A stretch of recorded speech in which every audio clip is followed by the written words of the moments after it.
So first, we will have the opening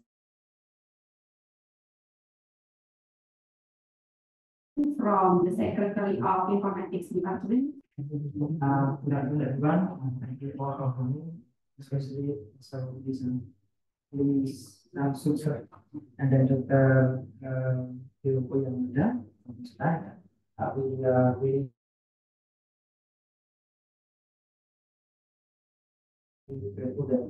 come to discuss about the activities of international collaboration process and study between Indonesia and Japan. So our university and Japan institutions have been collaborating in many innovations and management. So we'd like to give these collaborations.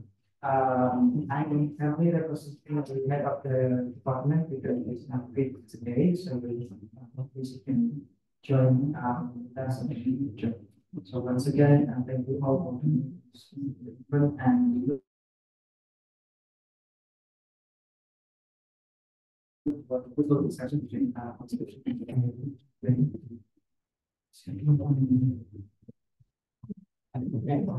Okay, thank you, Pak Ari. So, today we will have some presentation first from Professor Lee Samsud and Dr. Hiroko Yamada, and then after that, we will have some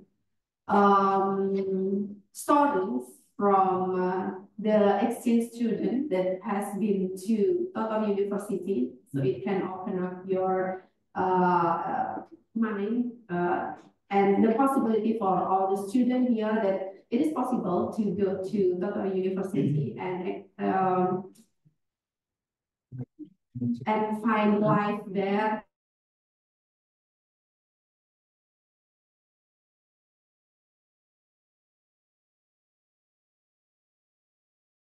Something like that. And then after that, or some of them will join online, some of them can join offline.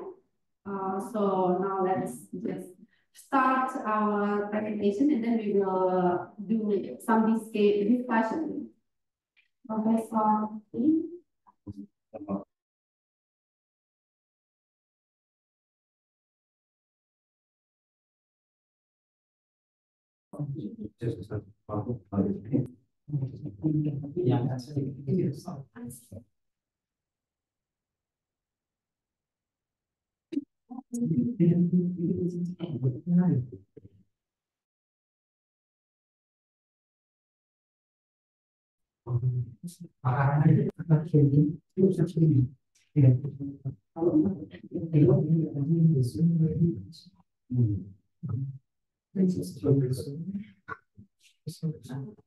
In the Zoom, this is the live.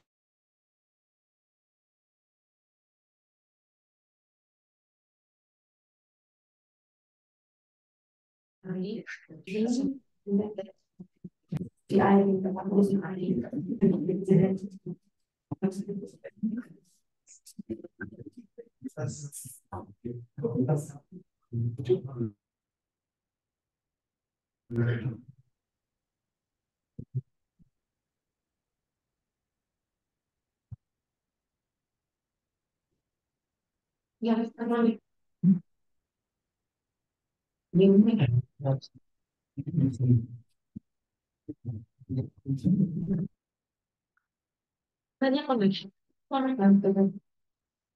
Tapi problem kasih kan, this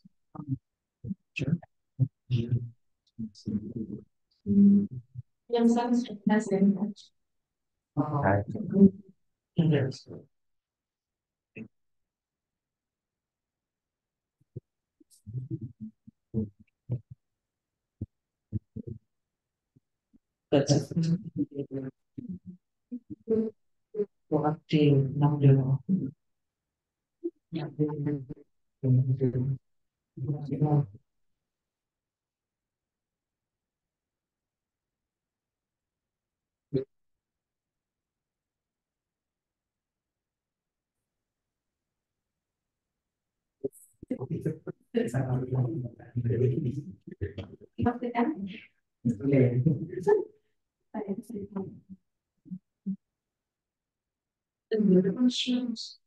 Enggak, itu kan ini ke sini, Pak. Ke sini, Pak.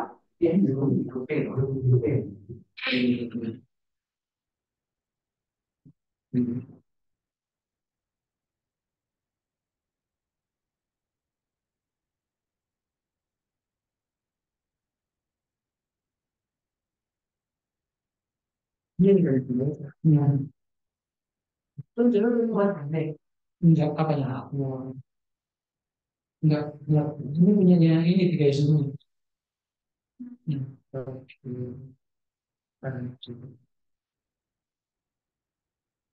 Sorry. Oh, Dapat tulisnya apa? selesai. Mau selesai. Film film it's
Sudah.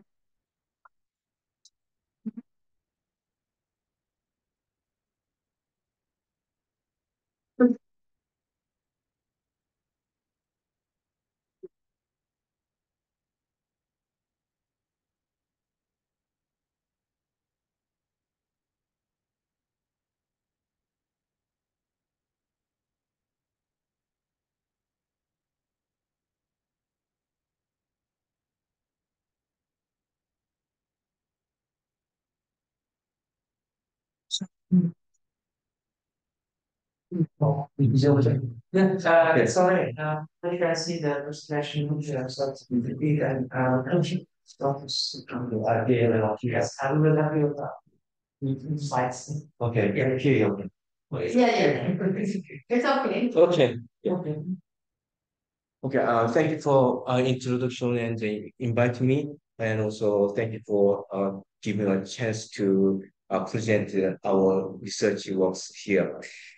Today, I would like to talk about thermoelectric generation, electric power generation using carbon nanotube. My name is Sang Lee at the Doctor University. First of all, before explaining our research topic, I would like to introduce about the Total University and research works in our laboratory briefly. Here is, I think you don't know about the Total University. Where is the Total University? Total University is located at, here. You can see the red arrow. Here is the Totori. Totori is the west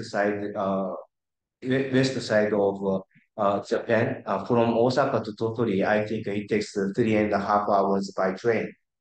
And in Tottori Prefecture, we have two big cities. One is the Tottori City and one is Yonago City. Our Faculty of Engineering campus is located at Tottori City. And in Yonago City, we have Faculty of Medicine campus there.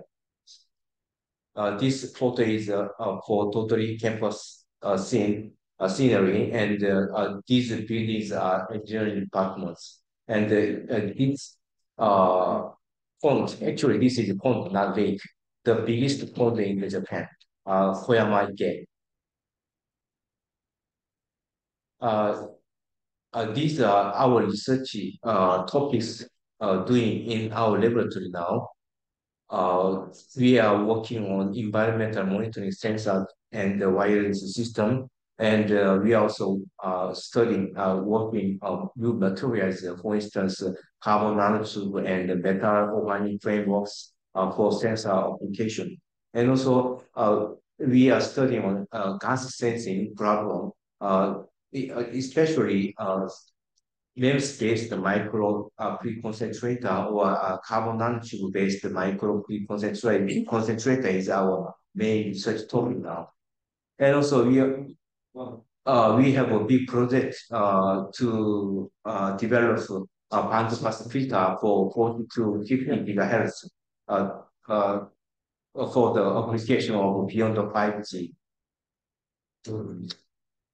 And also microfluidics, microbial fuel cell and materials, blockchain application, microbubble generator, these kind of research are doing now.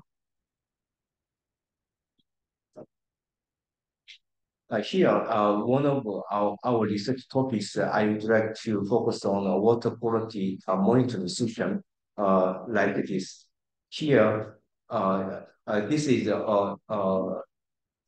also lake, not lake, pond. Well, let's say anyway, a lake in Tottori Prefecture. We did some field test with using this kind of buoy. In the buoy, we have a solar cell panel and a battery for sensor power supply. And inside the water, this kind of structure, we have this kind of structure, and inside this structure, we embedded many sensors, for instance, electric conductivity sensor and pH sensor and temperature sensor and something like that to monitor water quality. At that time, sometimes inside this buoy, the temperature is very high, more than more than 100 degrees Celsius. And then the solar cell system is malfunctioned. And also we found that the temperature here and underwater, the temperature difference is very high at daytime. And also at night, the temperature difference is reversed. That means the surface temperature is lower than the underwater temperature. So if we have a good material to create electric power using temperature difference, we can use that kind of system to our sensor network system for autonomous electric power system. So first of all, I would like to explain briefly about thermoelectric effect to generate to generate electric power using temperature differences. There are three effects. The first one is if we apply temperature difference, we can obtain electric voltage. That is that called Dirac effect. It was invented by Volta and Dirac in 1794 and 1921, respectively. The second effect is if we apply electric voltage, the temperature difference occurs. It was Peltier effect. Peltier is the name of people. Peltier invented this effect. And also the third one is if we apply temperature difference and at the same time, if we apply current, continuous cooling, continuous Peltier effect occurs. Equals Thomson effect. So to apply this kind of thermoelectric effect, we focused on JV effect because we have a temperature differences. Using temperature difference, to use temperature differences, we are using JV effect. Energy harvesting by the temperature difference is by using JV effect we can obtain. creating voltage drop is proportional to the temperature difference at steady state is J-Wave effect, and the J-Wave coefficient is the ratio of voltage drop and temperature difference. Usually, in the case of semiconductor, J-Wave coefficient is 10 to 100 order. But there is disadvantage. For instance, if we use the semiconductor thermoelectric device like this, if the distance L here, distance L means distance between high temperature region and the low temperature region. If this L is more than 1 millimeter order, the semiconductor device cannot be available. That is the biggest disadvantage. But in our system, the high temperature region and the low temperature region is very far away, like this, more than 1 meter or sometimes 2 meters, 3 meters, something like that. So we cannot use a semiconductor device to this system. To obtain thermoelectric power generation using temperature difference, we focused on CNT carbon nanotube yarn. Actually, we used the carbon nanotube yarn fabricated by Matteo Pasquale, he's Italian actually, in Rice University in the United States. So how to make the CNT yarn is as follows. First of all, CNT powder, we dissolve the CNT powder with chlorosulfonic acid. This is the only solvent of the carbon nanotube. And we extrude that, and we wind up the yarn on the drum. We can easily obtain the CNT yarn.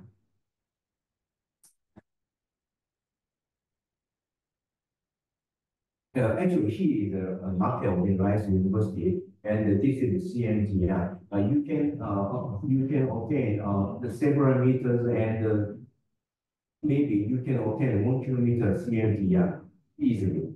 The CNT yarn, he invented CNT yarn as pretty good physical properties. For instance, mechanical strength is 969 milliNewton per Tex. In the case of copper, gold, aluminum alloy, and steel, and graphite fiber is 37.3, 6.21, 268, 267, and 1,410 respectively. Almost the strength is equal to graphite fiber. It means that this CNT yarn is stronger than steel. The thermal conductivity is 451 milliwatt meter square per kilogram carrier. This is also it has also higher thermal conductivity rather than copper, gold, aluminum alloy. And also it has a low resistivity, about less than 20 micro centimeter. Electric conductivity is also very high, almost copper level. And electric conductivity is higher than gold. This light bulb is emitting using a CNT yarn like this. To use the CNT yarn to thermoelectric power generating device, we need junctions like PN junction in semiconductor device. First of all, we to create concentration difference, to make the junction, we started with, for instance, 2 meter CNT yarn. Actually, CNT yarn is made of CNT fibers. When towards the CNT fibers, the main majority is quartz. And next, if we put in silver paste, and then we apply current like this, the majority carrier is moving to silver paste because the conductivity of silver paste is higher than CNT. So quartz are moving to silver paste. If we remove silver paste and the quartz concentration has a different left side and right side. Right side is actually not different. The same carrier concentration is keeping, and the left side the carrier concentration decreased because some carriers are moving to silver paste and we remove silver paste. And also we fabricated the CNT yarn having two junctions with the same procedure. Previously I explained the method. Actually, this is the CNT yarn having junctions. This CNT yarn has two junctions, P plus region, P region, and the P plus region. There are two different concentrations, carrier concentrations, and the two junctions are there. We made several samples, one junction samples and two junction samples. For instance, P plus, PP plus, PP plus P like this. And we measured we created the temperature difference, and we measured how many colors are created. In the case of two junction sample, one junction, the temperature at the one junction and another junction is different. One junction is higher and one junction is relatively lower temperature. This is the measurement circuit to measure the creating current. We fabricated the measurement circuit system like this. To keep temperature constantly, we use the Peltier element, and the temperature for temperature control, we use the motor driver and PID temperature controller.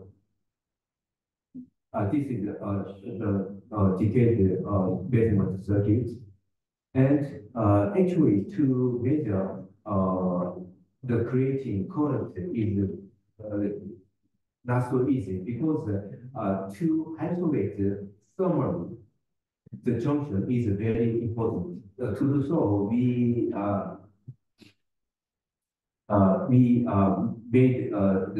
tried several things and we used like this scheme.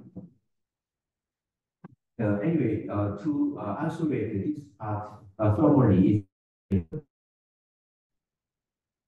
and this is the detailed application procedure of heating point. This is the magnified photo of the heating point. And then the measurement results are shown here. Actually, there is some distribution because the concentration, carrier concentration, not only the same. Therefore, there is some variation over coefficient from 1.3 to 6.9 microvolt per Kelvin. It depends on samples. And R sphere values are 0.1 and 0.9. It shows a very good correlation. This is the two junction samples. The two junction samples can create more electric power from 6.6 to 6.2 microvolt per Kelvin.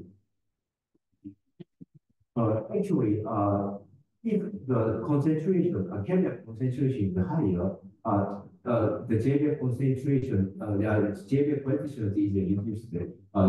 So to create more electric power, we have to control carrier concentration. And also, to use CMTR as IoT system power source, the figure augmented ZT value must be considered. ZT value is given by like this. It will be better if JV coefficient is high, electric conductivity high, and the temperature difference is high, and also thermal conductivity is low. But actually, if we increase electric conductivity, thermal conductivity will also increase at the same time. So there's a trade-off, the relationship sigma and kappa. So yeah, it is not easy to improve CFTR. In our sample, actually, ZT values in roughly 10 to 0.1.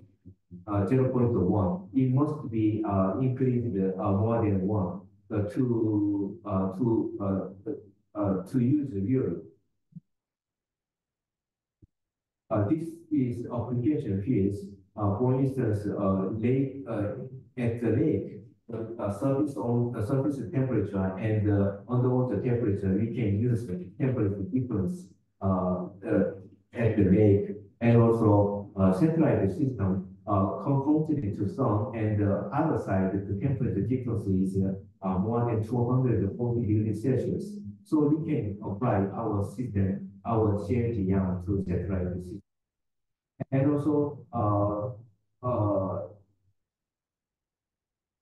building, the inside window and the outside window, there is already temperature difference.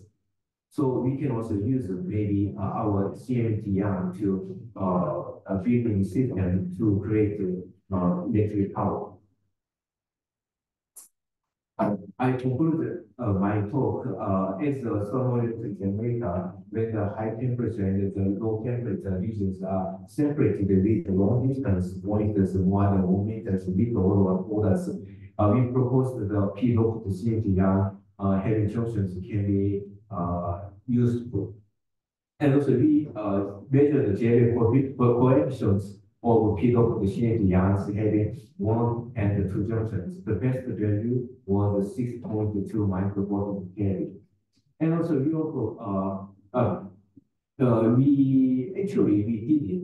We are doing further study by using CMTR offered by Japanese company, and we are trying to increase for carrier concentration. And also, actually, we did it, and we also measured the JV coefficients. Maybe next time I would like to show the result of that. And other topics, there are many topics in our laboratory. One of them is the RF devices. This is the RF switches. But now we are concentrated on bandpass filters for high frequency region, 40 and 50 gigahertz. And this is for water quality monitoring sensor system, pH and flow speed sensor. We can measure pH and flow speed at the same time. This is improved water quality monitoring sensor nodes.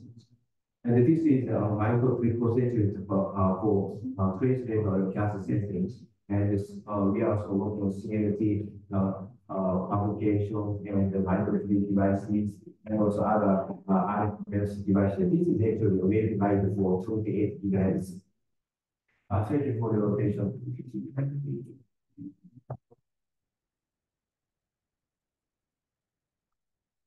For presentation, those are the recent works from this laboratory, and there are also other research that we can collaborate with. Now, further, let's continue with Dr. Hiroko Yamada to present her works.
ちょっと待って、そのビデオ。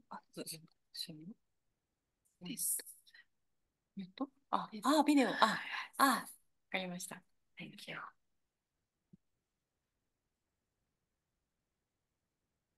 Thank you for the good opportunity. I'm Hiroko Yamada, CEO of a startup company and research fellow of Tohoku University. Today, I talk about fine bubbles and their potential application for healthcare and the. You can continue. And the environmental medicine.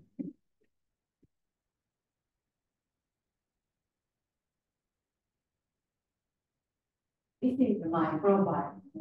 I've been running a startup company since January 2017. I became a research fellow at Tohoku University and researcher at Tokyo University in April 2026. This is about our company.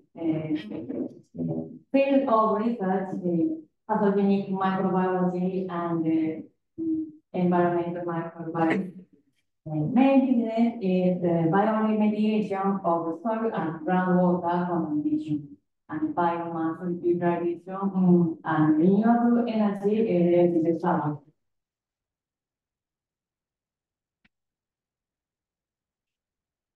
This is today's outline.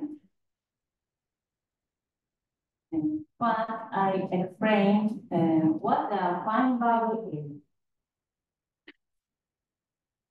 ISO definition, the fine bubble is a bubble less than 100 micrometer in diameter. The origin of this technology is oyster farming in Japan. Microbubbles not only increase the amount of insoluble oxygen, but also produce a bioactive effect. This table shows the classification of fine bubbles. There are two types of fine bubbles. Ultrafine bubbles are bubbles less than 1 micrometer in diameter.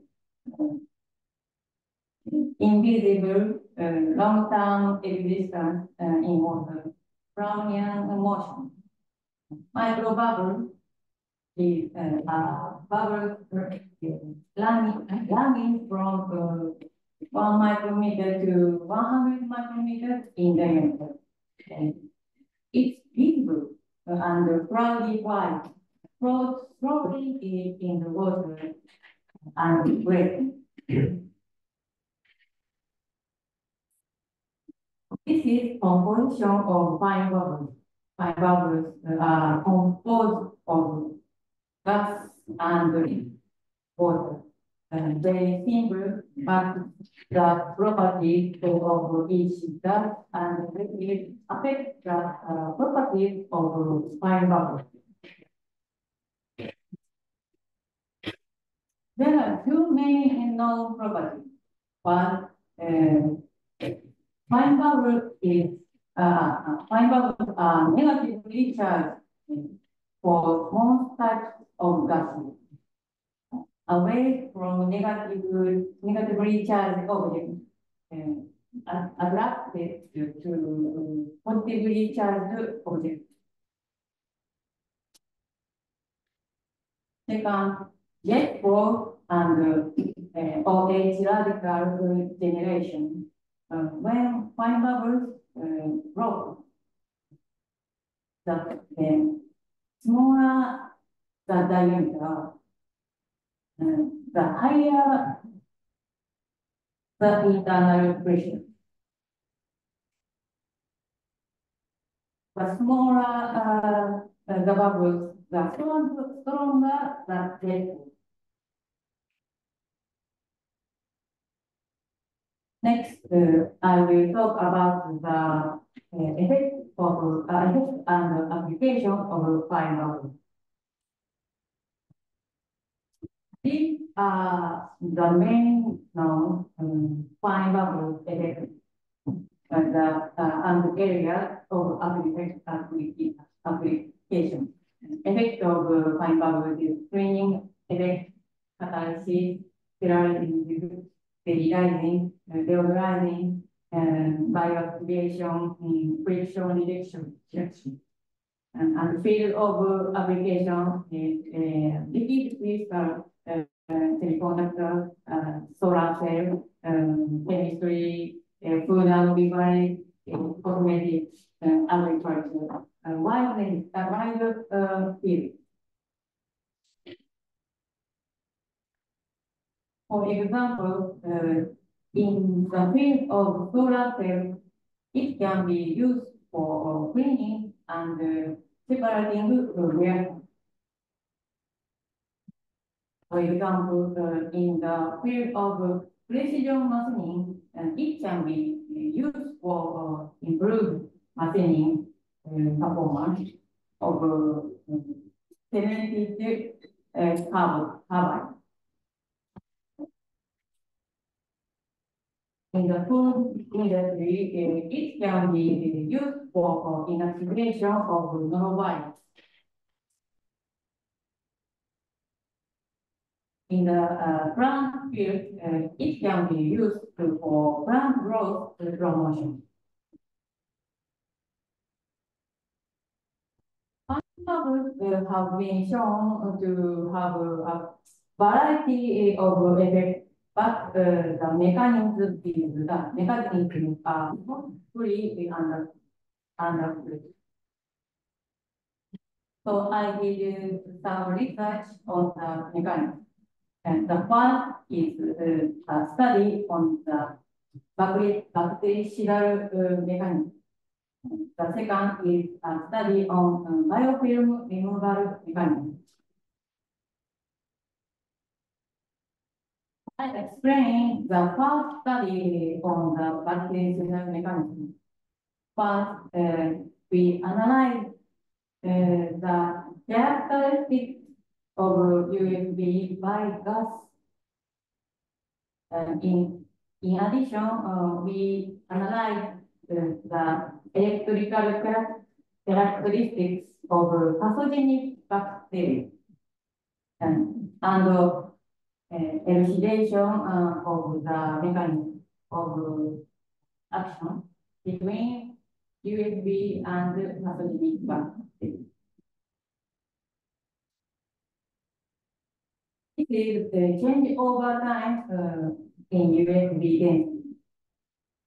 This graph shows CO2 USB is significantly reduced compared other USB. From this result, CO2 USB may be prone to collapse. This is data potential of USB for each gas. This table shows the data potential of CO2 USB was close to zero. From this result, CO2 USB is prone to aggregation and collapse. And CO2 USB may have bactericidal effect. This result shows this is the result of bactericidal effect. This result shows CO2 USB shows bactericidal effect against Pseudomonas aeruginosa. This result of specific fluorescent stain, Pseudomonas aeruginosa, traded CO2 USB. Net fluorescence by PI is characterized. characteristics of dead bacteria due to membrane damage. This result shows the bactericidal mechanism CO2 UFB crops causing membrane damage and sterilization. Next, I explain the second study on the biofilm removal mechanism of ultrafine bubble. We analyzed the characteristics of UFB by liquid composition. In addition, we analyzed the electrical characteristics of biofilm formed by Pseudomonas aeruginosa and the elucidation of the mechanism of action between UFB and biofilm. First, we analyzed the effect of cation in water on air UFB. Air UFB, no negative charged UFB. This table shows about change the particle count with addition of Ca2 plus. This result shows air UFB particle size increase after addition of Ca2 plus content. This table shows about change delta potential with addition of Ca2 plus. This result shows delta potential approaching there after addition of Ca2 plus, and Ca2 plus addition may facilitate collapse of air. This table shows about delta potential of biofilm formed by Pseudomonas aeruginosa and change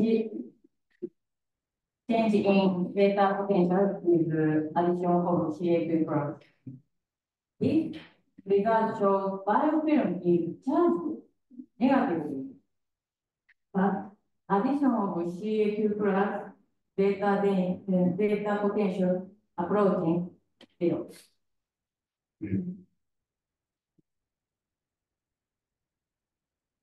This is the result of biofilm removal test. This graph shows UFB treatment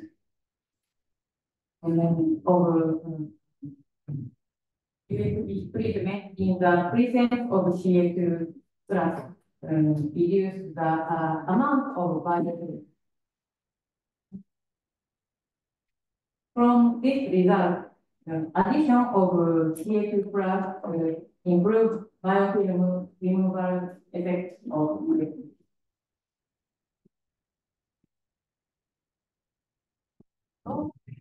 Removal reveals the mechanism of biofilm removal effect of ultrafine bubble and vacuum. And the mechanism is as follows.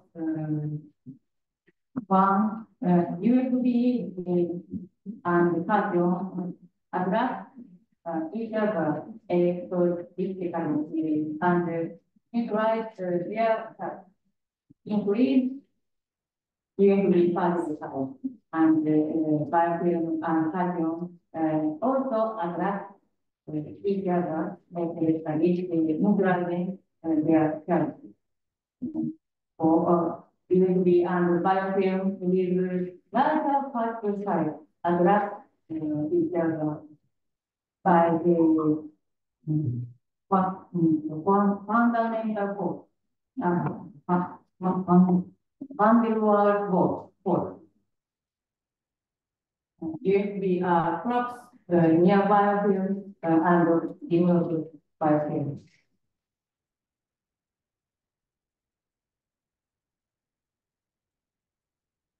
related to terminated paper. The future of this research, our company, using environmental remediation for and water, and medical device development, and microbial power generation from wastewater. Thank you for your attention.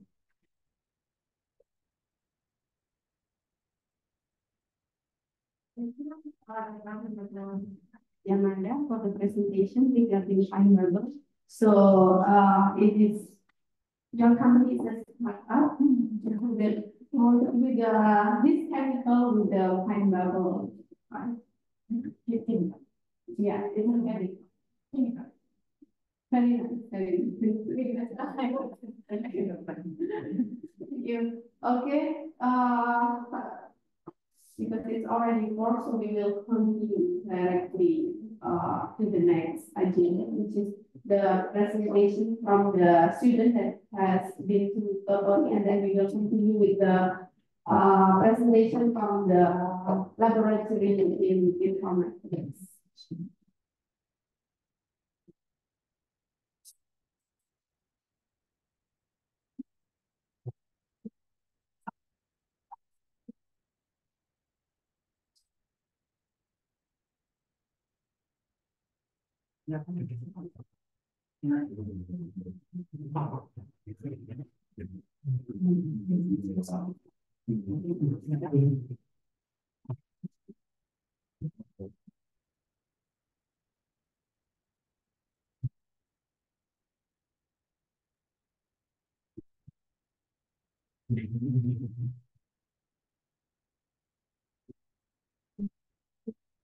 Assalamualaikum warahmatullahi wabarakatuh. Good afternoon, everyone. First, I would like to say thank you very much for Department of Informatics Engineering that giving the opportunity to share my experience in Totoli. And second, welcome to ITS for Sensei, Yamada Sensei. Last time we met is in November at Totoli University when Imam Robadi Sensei and Yamato Sama Sensei came to Totoli University. How are you, Sensei? I hope that you always in good condition. Because in Totoli is still winter, right? And so cold. And in Indonesia, it is still hot, but now it's raining. I also got shocked when I arrived in Jakarta because when I go to Jakarta, in Tokyo is about 2 until 5 degrees Celsius, and when I arrived in Jakarta is around maybe 30 degrees Celsius. So I feel so hot. Today I am Muhammad Awas Prakasa. I would like to invite you to take a look at my activities during 4 months in Totoli University. Okay, Japan invites so many tourists because of the beauty of the country, and Japan is also a favorite destination for students because Japan offers a unique academic culture. Its region offers different vibes and experience. One of them is Totoli. Totoli is the main city and the largest city in Totoli Prefecture, Chugoku region, Japan. Totoli is famous for being the largest desert in Japan, which is display a stunning contrast between the scenery between desert and the ocean, and the charm of Mount Daisang with a very sacred impression. Before I go to Totoli, I never thought that I'm going to Japan, and then I found a very large desert, like in Middle East. And then, Totoli is a city with a small population. The population density is about 240 people per square kilometer. Let's compare with Surabaya. I read in Google, Surabaya has about 600 people per square kilometer. 35 times from Tottori.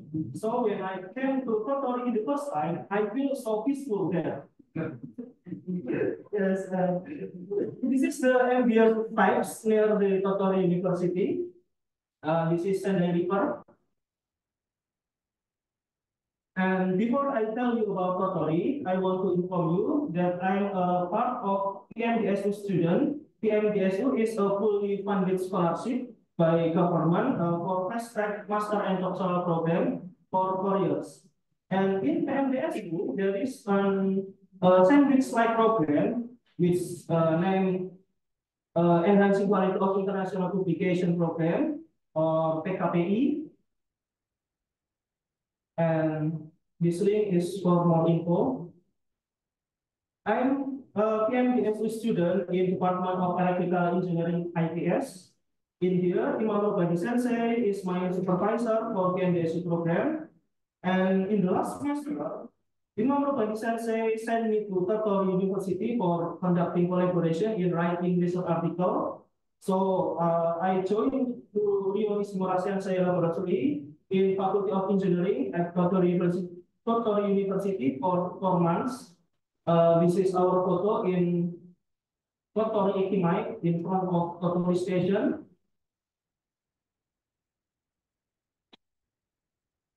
In 4 months, I did a job to write the 2 research articles related to my dissertation. My topic is application of artificial intelligence in power system, especially dynamic stability movement, using a power system stabilizer and virtual inertia based on Metavin algorithm. So my activity in Tottori University is going to the lab every day at work hours and going to lab again in the evening.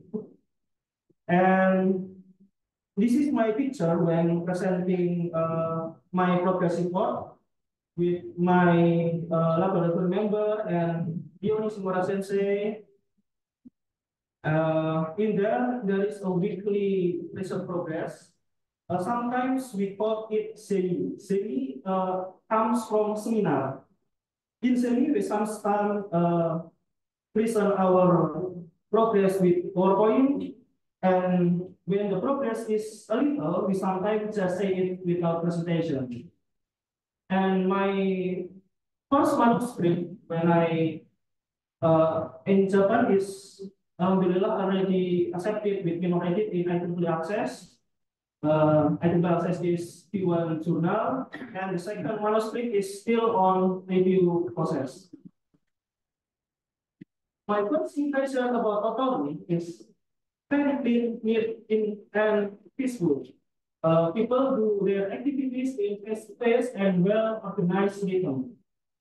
I came in autumn, so the atmosphere was so cool and not too hot. The leaves are starting to yellow and fall, and I live in Tottori University International Boss, or more familiar to be called Kaitan. On the first day, I was given a tour by a student from Mexico. The name is Andres. Andres tell me about the rules and regulations to live in the dormitory, starting from sorting the type of waste and schedule for disposing of waste and so on. At Kaitan, there are so many students from all over the world, like Bangladesh, Malaysia, China, Thailand, Mozambique, Sudan, and so on. We often meet in public kitchen and exchange food from our home countries. I prefer to make perkedel, and my friend from Sudan asked me, what are you cooking, bro? And I just confused to describe what this perkedel is. So I just say, it's fried mashed potato. Okay. The next, Japan is country with a very detailed document. Foreign people who plan to stay in Japan more than 3 months receive a resident card. In Japan is Zairi Kado for foreign people. as identification like KTP in our countries, but for foreign people, then foreign students are required to report the departure to the international affairs division on the campus to be given instruction to process resident document at the city hall, or in Japan named Shiakuso. And I was amazed by the service they provide in city hall, because the service is very detailed and very structured. The instructions are very clear. Even the foreign people who don't understand Japanese like me can go in Shiakuso with no hesitation. And the officers at City Hall are very friendly, professional, and very quick to respond. The next thing that I like about Japan, especially Kotori, is the balance between traditional and modern things is so good. Like there, shopping is now self-service, maybe at Uniqlo, at supermarket, super. You just put the item in, then the price is automatically read. However, the value of cash in Japan, or uang tunai, in there is still strong. Unlike in Indonesia, where now cash is very rare, everything is paid with trees and banking. Then the traditional POS is very useful there. And then I feel Japanese people more like face-to-face rather than via chat. People there is rarely using social media. Not like in Indonesia, that the screen time in Indonesia is about 6 hours per day. And then living in Japan, I think you don't need to understand Japanese, because you can use Google Translate, Google Lens, and so on. Because in Japan, the sign, the instruction are very clear. Even the ingredients from food, what contaminant are, where is product comes from, and so on, is very clear. But I think you still need to be able to speak a little Japanese, maybe like daily conversation, because when we ask to Japanese people, when we directly say, excuse me, where is the library? They will say, oh, sorry. However, they are very open when we first say, then the answer was in Japanese, blah, blah, blah, blah, blah. So we don't understand actually. You can just say, and if you still don't understand, just say, and they will take a smartphone and open Google Translate for you. This is in Tokyo University. The environment is very conducive for learning and research. And being medical on campus, because students tend to walk or ride a bicycle or use public transportation. And people walk very fast and tend to take the stair rather than the elevator. Because if I'm not wrong, there is a rule for students, sensei, and worker in Tokyo University that they must go with public transportation when their house is less than 20 kilometers, right? We essentially, or more. You mean my house? Rules in Tokyo University. And when I go to campus, the vibes is very peaceful. There is no engine sound like in ITS. And in my first day, I met Nishimura Sensei, and Nishimura Sensei take me around the university, and I was amazed because Japanese people walk very fast. And then I think Japanese people is definitely exactly on time. I never make an appointment or a meeting with my friend or my sensei. For example, when we promise meet in 8 a.m., we will come at 7:58 or 9, just 1 or 2 minutes before meeting time. And the campus is open for 20 hours. There is a unique interaction between sensei and student. The bonding is not only for professionalism as student and lecturer, but also they have emotional relation in life. Like Nishimura Sensei is very kind person. He picked me up in airport, sent me to dormitory, and he is very accurate and precise when check my manuscript. He always remind me of the synchronization in writing, like the terms that I use, nomenclature, abbreviation, the figure tabel. He checked with very carefully. In there, the students are very fair and help each other. And when they cannot speak Japanese, English as well, and I cannot speak Japanese as well, my friend, especially Haruki-san, he very kind to me. He always helped me even when I first come to engineering building. I was in that building. Then I called him and he said, "Where are you?" He called me Arumasu-san. Aru-san. Where are you, Aru-san? Please take photo. I will come to your location. And then in there, when you cannot go to the lab, you must give your friend or your sensei directly. And then when we present our weekly progress, the vibes is casual, not formal like in Indonesia. We don't hesitate if we want to discuss with my sensei or my student. And this unique thing made the academic atmosphere right there become more humanist and friendly. This is when Imam Rukani Sensei and Diana Tosano Sensei give the lecturer in Kyoto University. There is Sensei.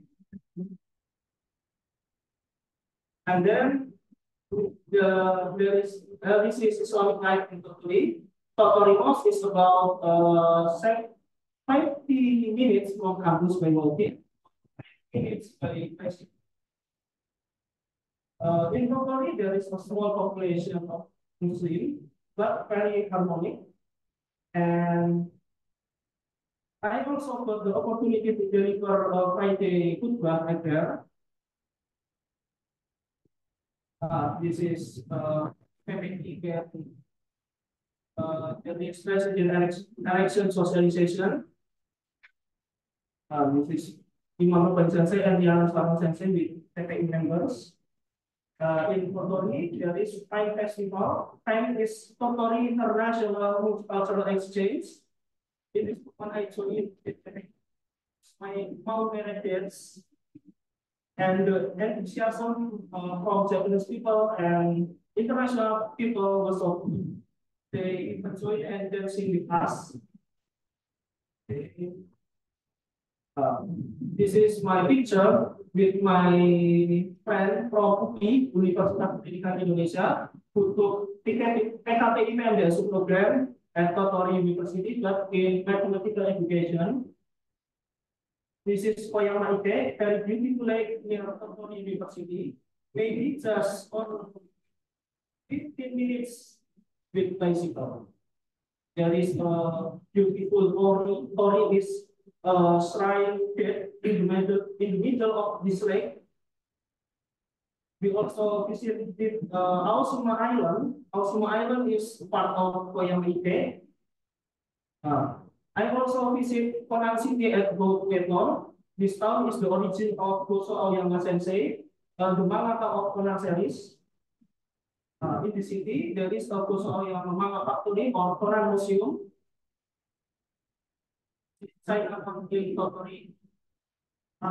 This is Sandals of Tottori Sakyu. I am very amazed with this contrast between Sandals and the ocean.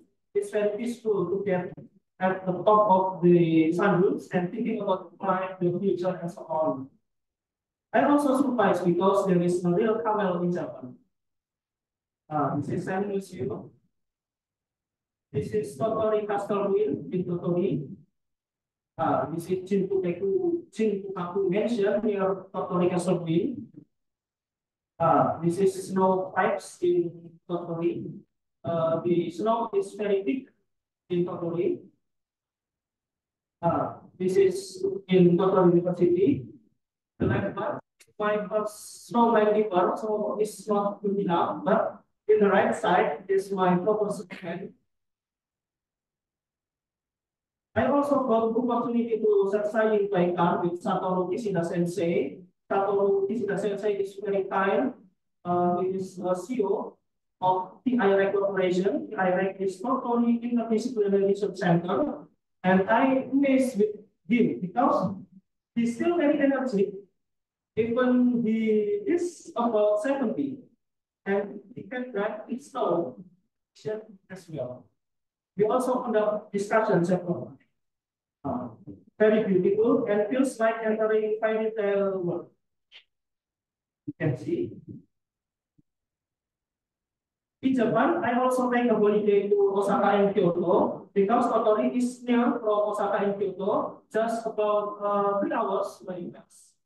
This is in Osaka Aquarium, Spirit of the Forest in Nagai Park, Osaka, Fushimi Narita in Kyoto, Yasaka Shrine and Gyo District in Kyoto, Kyumi Sudera, which is Arasiang Park and Don Forest, Katsura River, and this is near Pikes in Kobe.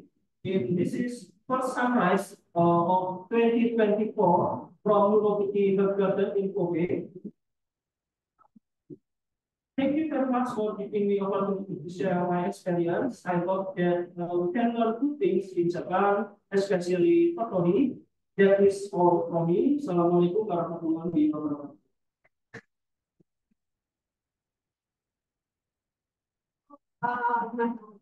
For today, I would like to Tottori for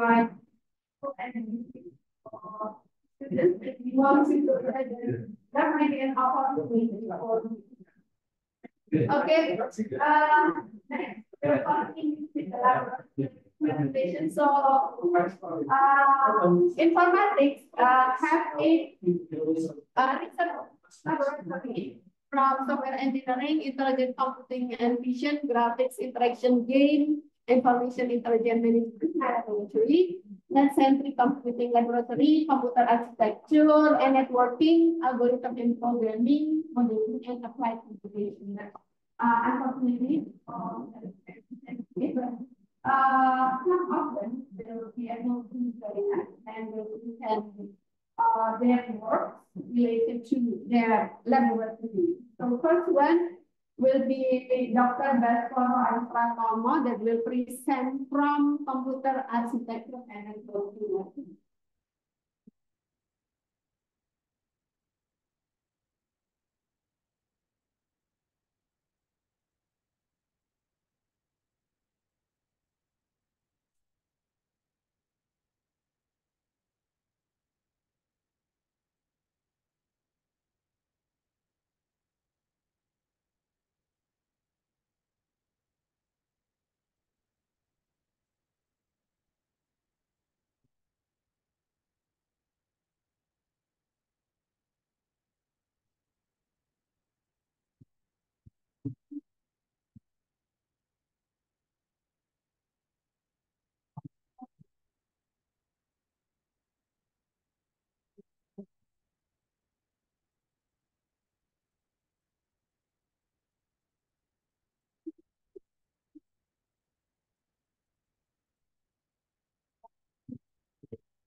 Good afternoon, everyone. So let me introduce myself. I'm Dr.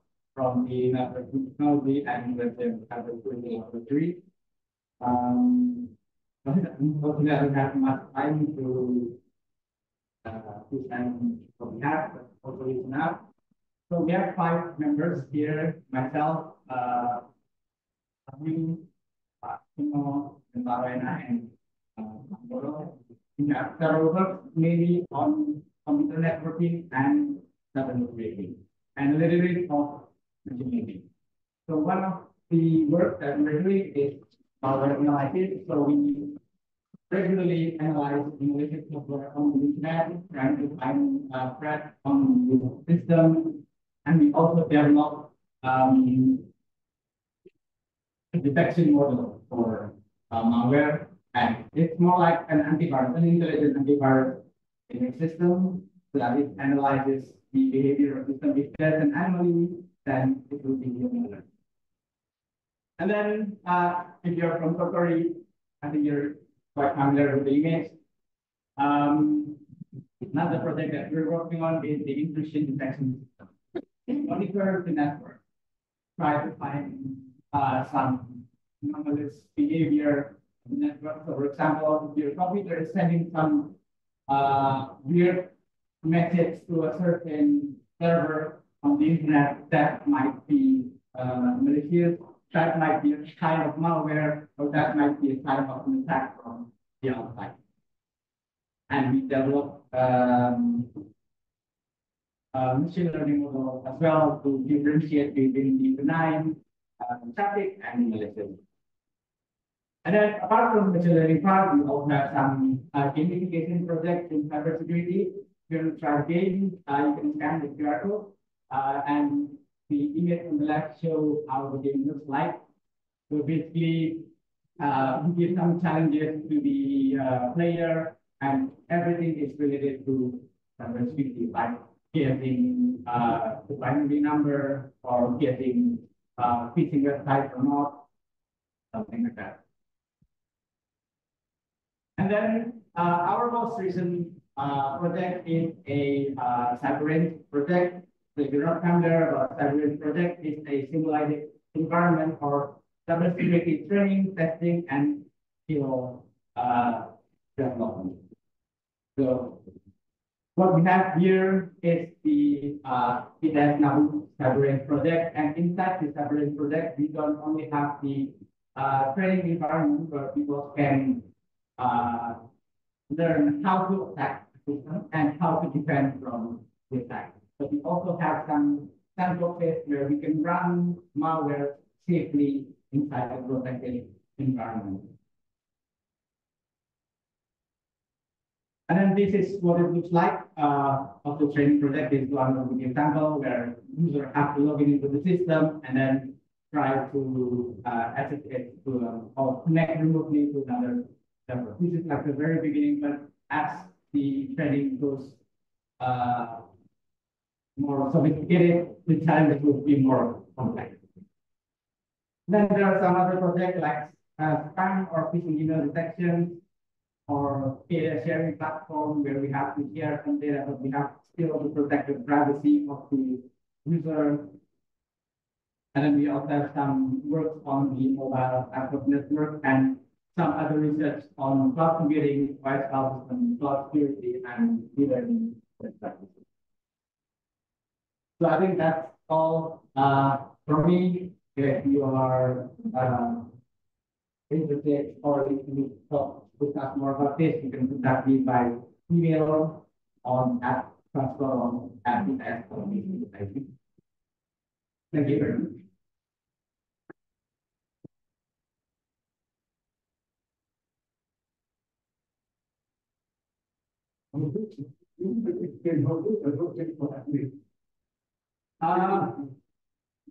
Yeah, so the CyberRange project we got funded by Aptiv Foundation.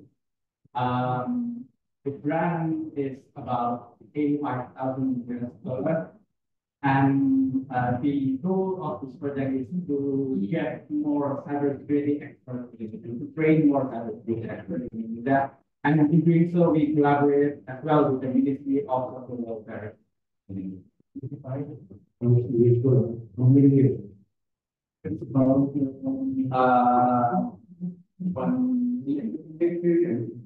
Yeah, perhaps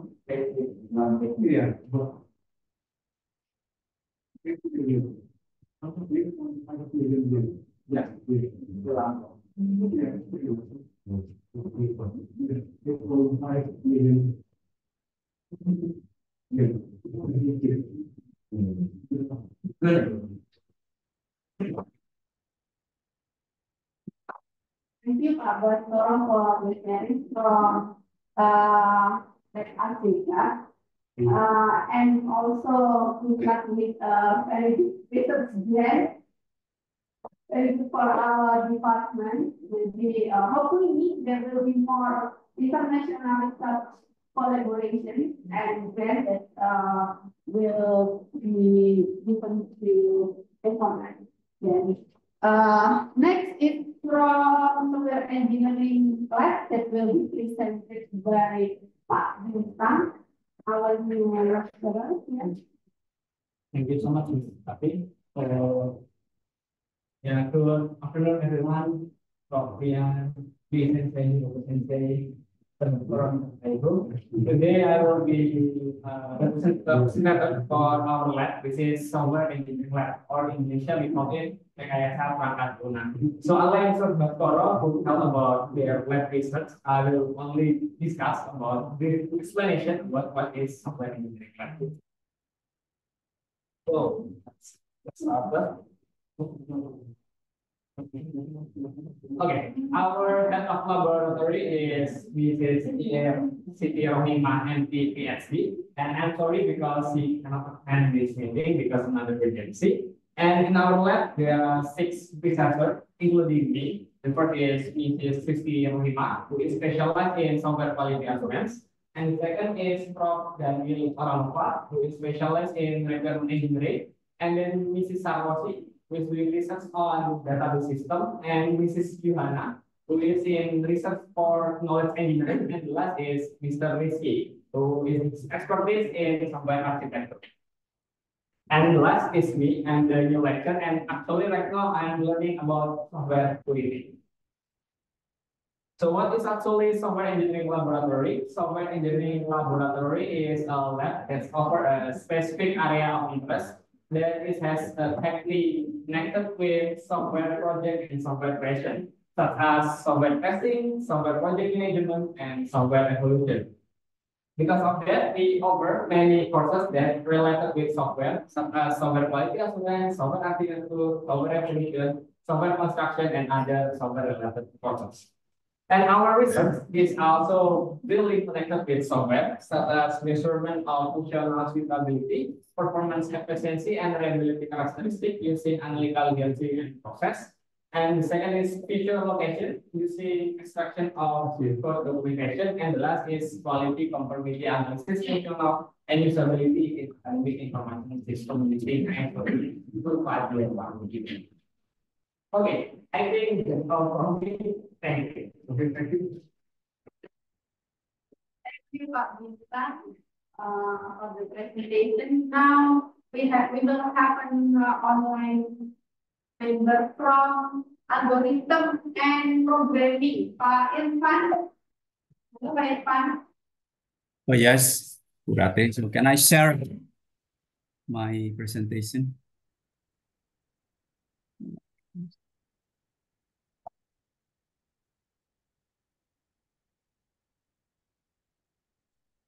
Okay, good afternoon, everybody. So actually, it is with Pak Dwi, but then seems like Pak Dwi have something to do. So Pak Dwi then asked me to represent our lab. So our lab came from so-called algorithm and programming lab. Tes suara, Pak. Okay. So anybody can hear my voice?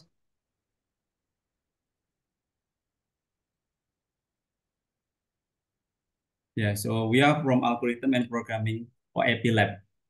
And then today I just present some. Okay. So our lab, algorithm and programming lab, emphasizes the graduate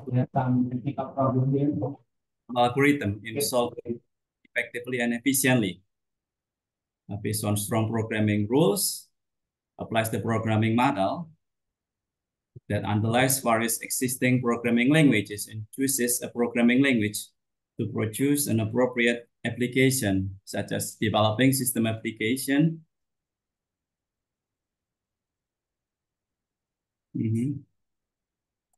So, appropriate application such as developing system application based on framework and mobile devices.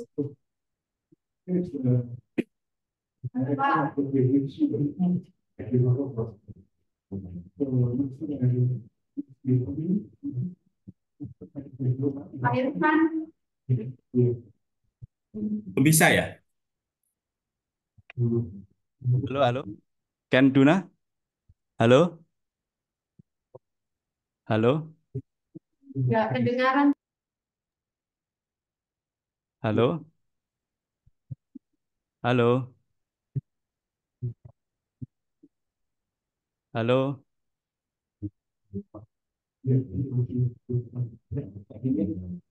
Halo, halo, halo.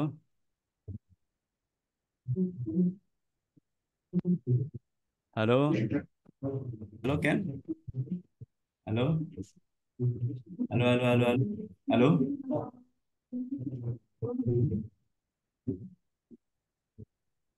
Anybody can hear my voice?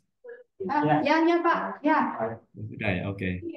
Oke, good afternoon everybody. Sorry for some technical disturbance. So actually, this is Pak Dwi, as the head of algorithm and programming EpiLab. But since Pak Dwi have something to do, so he asked me to represent him to present our lab. So our lab, so-called algorithm and programming EpiLab, and I present this for the event of international collaboration dialogue with Totoro University and ITS. What is our lab do actually? So our lab emphasizes the graduate to design analysis of algorithm. So this, of course, is our core, to design analysis of algorithm in solving problem effectively and efficiently based on strong programming rules. It means we want to solve our problem in real life, but by the help of computer. So any kind of computer-based problem. Anything, any problem can be solved by the problem of the help by computer. And then we apply it in a programming model that underlies very existing programming languages. So in our lab, we teach our students through our courses. And basically, we teach them, of course, from the basic one, from C language, and then Java, and web program, and so on. Then we choose a programming language to produce an appropriate application, such as developing system or application based on framework and mobile devices. So we have framework and mobile devices. It means we utilize any framework, because the thing is, in our real world, we have so many frameworks help us, where to just use it. And also for the up-to-date one, we also utilize the mobile devices. That's our structure. As I said, Pak Dwi is our head, and we have the 6 members. So Budiana, Pak Yuti, Pak Ruli, Pak Jar, myself, and Pak Agus Budi. Our area of interest is a framework-based system application, and then system application on mobile devices. And then, of course, we also offer some courses or subject to our students, such as fundamental programming, data structure, object-oriented programming, design analysis of algorithm, web programming, framework-based programming, mobile device programming, interface-based programming, special topic in algorithm programming. For last year research, you can see here, so from Budiana, for instance, Budiana discussed about detection of important event with entity extraction using semantic labeling in Twitter text. The thing is, especially young generation, they rely on the Twitter as social media. Then Budiana try to come up with this idea to the research.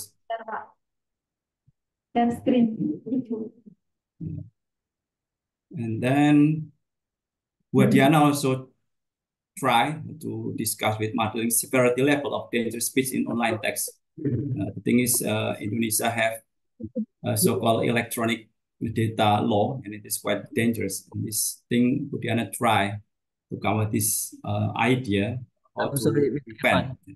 Yes? You have not shared your screen. We only see you in the beach. Oh, really?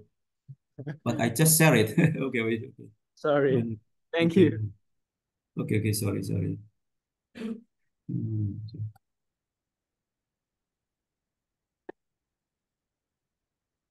Okay.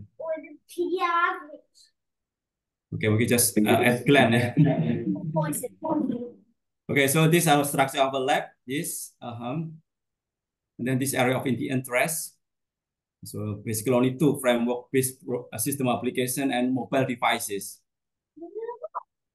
And then kind of research, number one from Budiana. This last year research is about detection of important event with entity extraction using semantic role labeling in Twitter text. The thing is, the social media has become everyday life in here, especially in Indonesia, because we are one of the biggest user of social media. That's why the idea then come up into the realization with Budiana research. And another one is about modeling severity level of dangerous speech in online text. I think the idea is because we have so-called electronic data law, then it's quite severe that people maybe not so aware about, and this become the topic of Budiana research for last year. And then Pak Budi also have research, for instance, for financial fraud classification using ensemble of sampling and deep learning hyperparameter. Okay. And then again, Budiana use deep learning using data views and intelligibility assessment system for social assistance recipient. And then but we have streaming lectures and then monitoring system based on facial recognition. We also, of course, need to taking care of our community, and we have community service for last year, head by Pak Agus Budi. So we're programming training for high school students. Some book usually for Pak Fajar Baskoro because he's quite active in media. It is from 2018, but I think actually have some book from last year, maybe not yet come up in here. So playing with Arduino and robot using Ember Scratch and so on. And this kind of try to disseminate, because people thinking like algorithm and programming lab is quite serious business, and Pak Fajar try to make it much more crispy and try to give back to the broader audience and for the public. Then Pak Fajar try to create book that people can enjoy, not just something serious. For intellectual property, 2017, Pak Dwi register so-called Musikmo mobile application as a means of searching for song title. So I think that's all the brief of our algorithm and programming lab. Okay, I will get back to Purate. Thank you, Purate, and everybody. Thank you, Pak Irfan, for the sharing with us. We will hear the sharing from Dr. Winnie from Modeling and Simulation Laboratory, and then the last one can be from Rita. Yeah.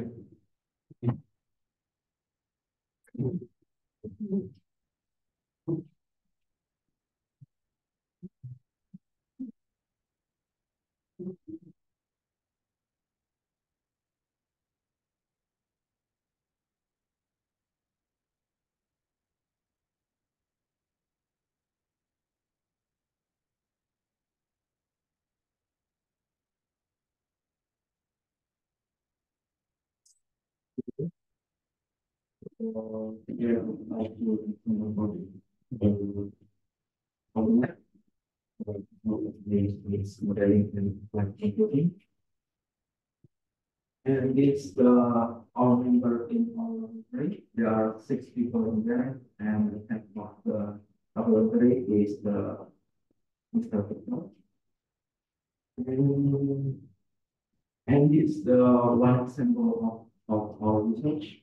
And this you can see in this figure, it's very complex, and but for simplify the explanation, our model can run on the online situation. If you don't understand online situation, it's more like the model can run when the driver is doing the driving scenario, and the input of our model is the information of the data, and also the video of the plasma camera, and the output is the condition and what kind of traffic participant they try to to install our car. And then this is one example of our research result. You can see like in the yellow box, the white car try to install our truck or our vehicles, and you can see like when the during this time the near miss incident try to hit the early alarm. You can see the blue line and the red lines crossing, and it means like this the unsafe time, and then the safe time in this. You can see the car is ready to finish in for. And this is also another example when our car try to import another vehicles, and you can see like our car almost cross in another line, and this the unsafe area in this line. So, and this our part of current research in our lab. Thank you. The last one.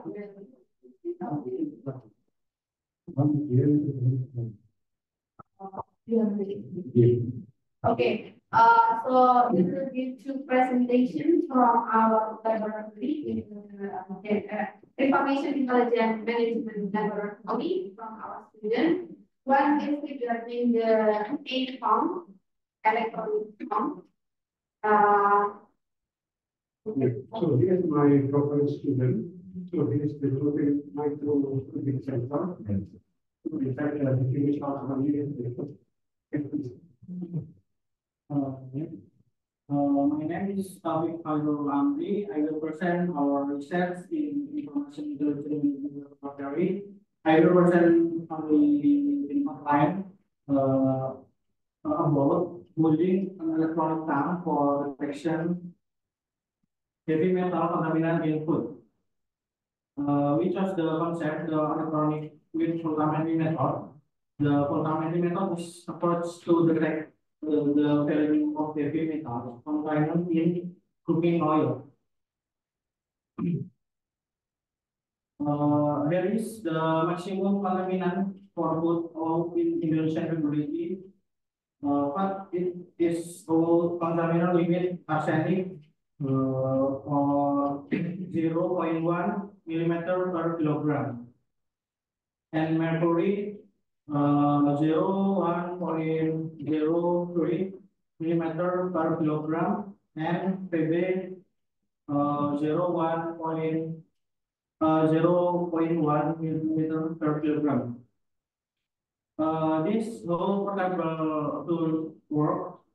The design of portable electronic pump is prepare the sample and electrolyte, and the mix sample with electrolyte is the cuvette.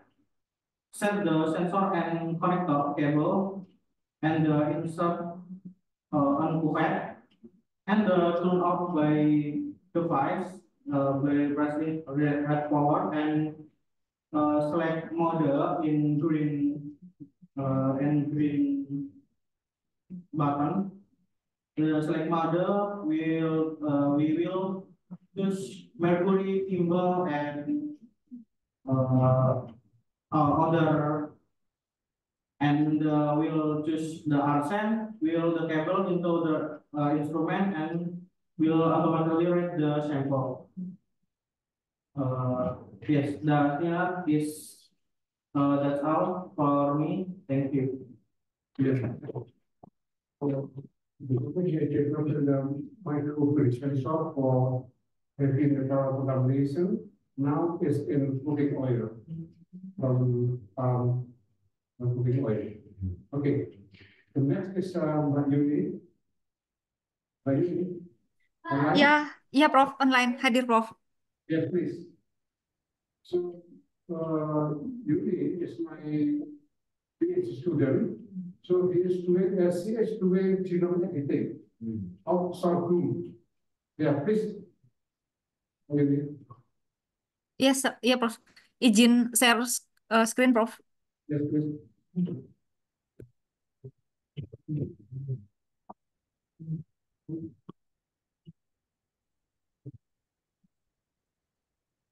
Okay. Good afternoon.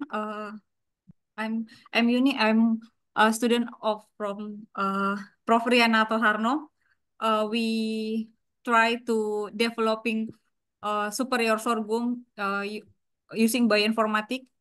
In here, we choose sorghum because sorghum has many function for industry, for food, feed, and fuel. And we try to develop a new variety of sorghum using genome editing because we can create new variety in short time. Just what we want to do in the plant. We not insert the gene, but we modify the gene. In our research, we modified GBSS gene or granule bone start synthase gene in sorghum plant. Before we edit the genome, we analyze the sequence of the gene. And this is the method we use to analyze the gene. And after we analyze, we found there is insertion in super 2 variety, and then in here we can see the deletion in superior super 2, and the end of the gene we can find another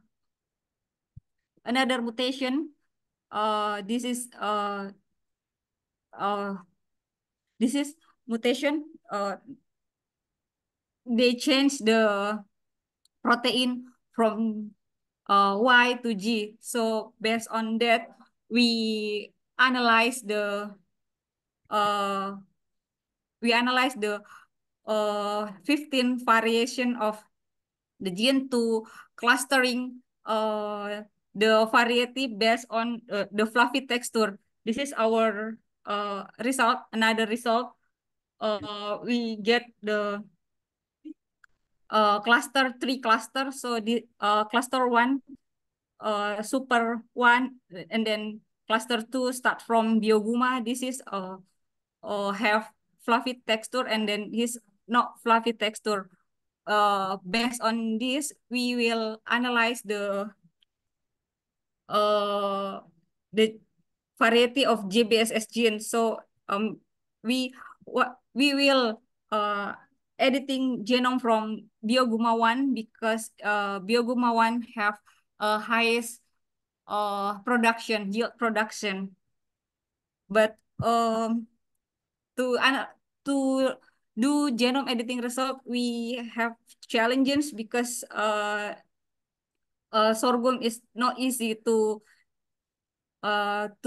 tissue culture, not easy. So we have to improve our method.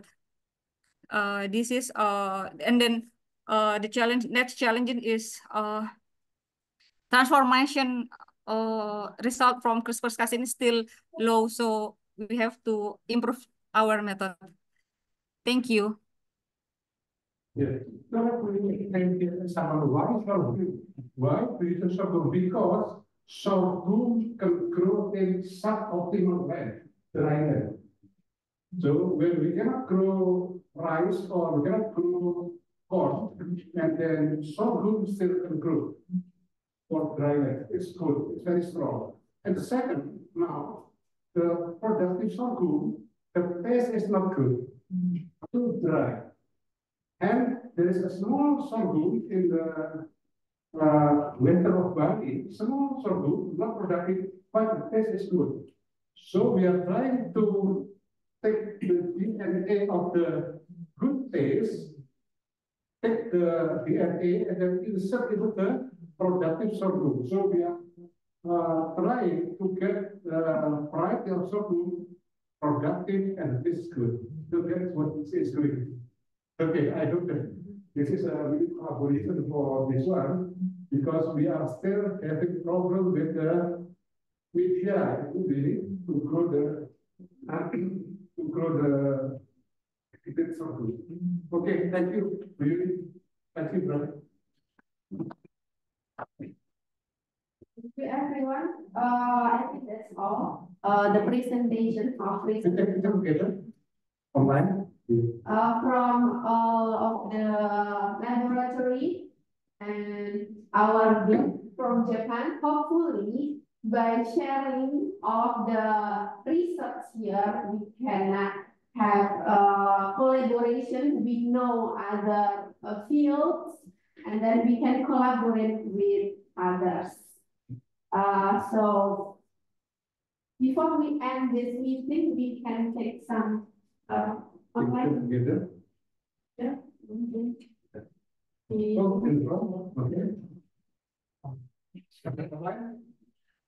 Yang online sini. Ya. Bisa dipakai Pak Dewi.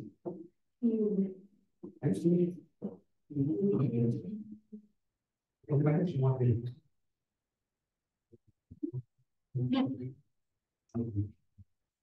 before which one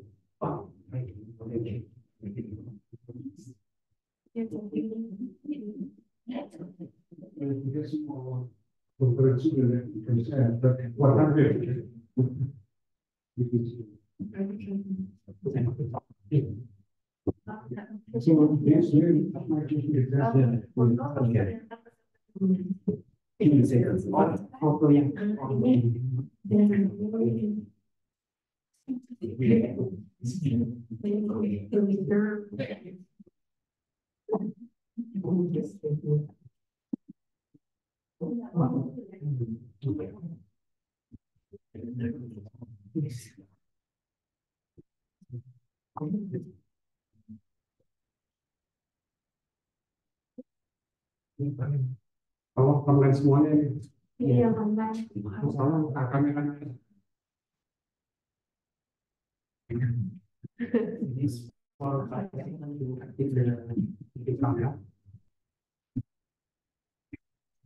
kamera dinyalakan semua.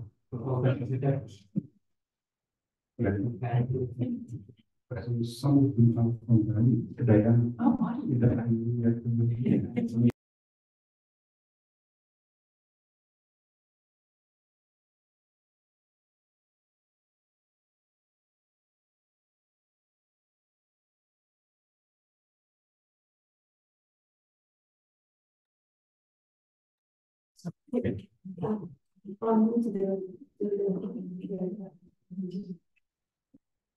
Everyone, please turn on your cameras because we will take a picture.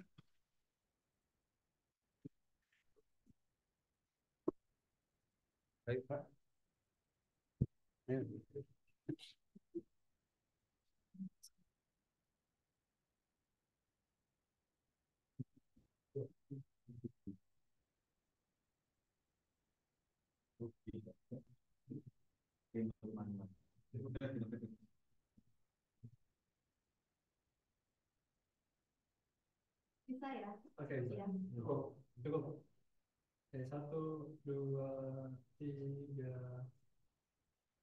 Lagi 1, 2, 3. Oh, gaya bebas lah. Oke, 1, 2, 3.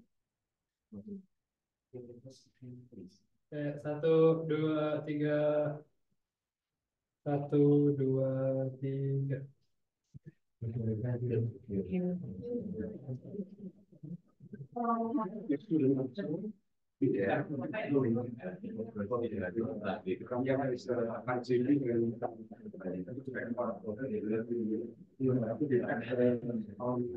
Thank you, everyone. We have taken the picture. Thank you.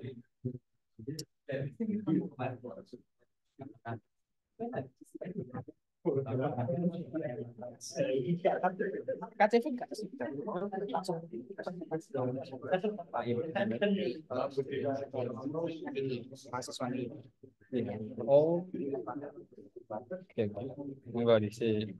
Ngomong doi mau.